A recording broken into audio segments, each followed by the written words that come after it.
Mukbang. Okay, good morning, good evening po, magandang gabi po sa ating mga kaibigan, mga karepa natin. Kami po ay kumakain ngayon, nagpo-food trip at sabay nagiinom. Kasama po ang aking idol, si Aljan, dating baliw, at si June. May bahay. May bahay. Ano bang ano natin kay June? Ano bang tawag natin kay June? Si June lang. Ito ang ating si June lang. Anong tawag sa'yo pag wala ako? June lang. May mga tawag eh. Magpakita ka dito, June. Para nakikita ka sa podcast. Okay, dito po sa ating podcast. Ay, podcast pa podcast. Podcast ulit. Podcast.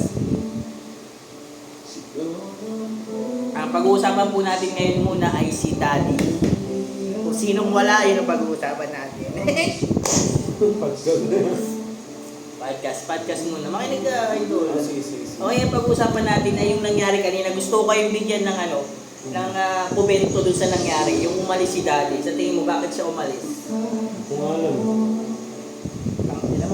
Ikaw, idol. Bakit siya umalis? Sa tingin Bigyan mo ako ng komento kasi hindi ko alam eh. Wala man ako eh. Di kasi... Ano masasabi mo? Hindi, magbabayad siya. Kumbaga sisingil siya. Oo. Magbabayad siya. Kukuha ng pera sa motor. Sa motor. Kasi umalis eh. Hindi ko naman, hindi naman nagsabi na, sinabi ko, Daddy, saan ka mo? Hindi naman siya nagsabi. Yun nga kasi may nangyari nga nung nakaraang laro na tinatanong siya. Ako sa akin, gawa. Tinatanong siya kung nasan daw yung 50 sa pustahan, nagtalo sila. Anong sinabi? Wala si Jun na yan. Wala ako nun. Wala kang ano, pero nakabalita ako na. Ano sinabi ni Daddy? Ako. Ako. Dati ka bang tanga? Eh wala nga ako nung paano ko malalaman. Ano nangyayari? Anong sabi kay Daddy? Ano sabi kay Alin ba Daddy? doon? Sige. Nagkaganto mo ko nung wala ako dun. Sisingil. Sir, kwenta. Awari ako si Daddy. Ayan. Singilin mo. Eh, ito. Ako? Okay. Ano ba? Kwenta. Dati talaga. Ito dati yung baliw. Ano eh, ulit eh. Ulitin mo, ikaw magtanong. Ikaw kasi magtanong. Sige. Ano ka? Sige, talo na. Kuwari, magkakampitan, talo na. Oo. Sir, kwenta. Bakit mo? Ako?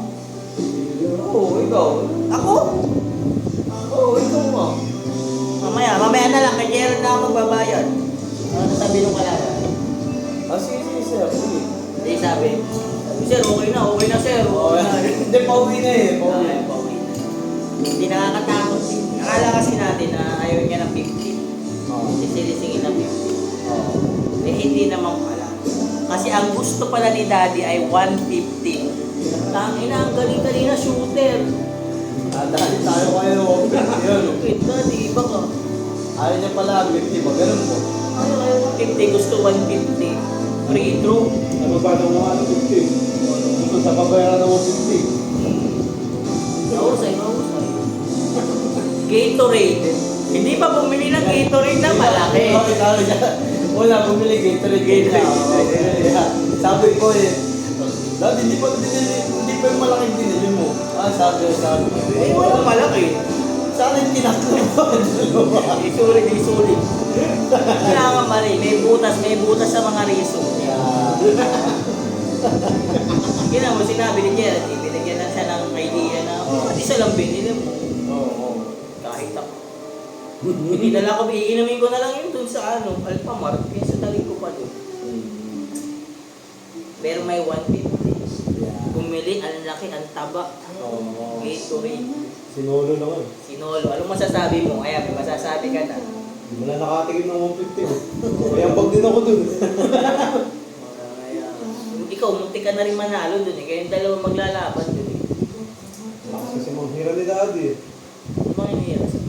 Lumalapit eh, tapos sinupulak ako eh. Yun lang naman. Hindi na naman, meron na naman tayong sinabing masama. Di ba? Usap naman tayo. Kita-kita. Kahit wala, mabuti ang sinasabi. Yan. Kaya Daddy, congrats sa'yo, nanalo ka. Ano ba masasabi? Ayos naman, congrats. Congrats. Wala siya ang 150. Nadali na tayo. Mahusay. Shooter siya ngayon. Panahon niya ngayon. Malakas. Hindi pa nga yung masyadong nagagawa kanina eh. Di ba sabi niya, ano lang, sa depensa lang si Daddy kanina eh. Sabi, hindi yung Ay, kung shooter kanina, ano? Hindi, ano lang ako, lagi lang ako binibigyan niya, idol. Ayos na eh. Paalam, daddy, paalam.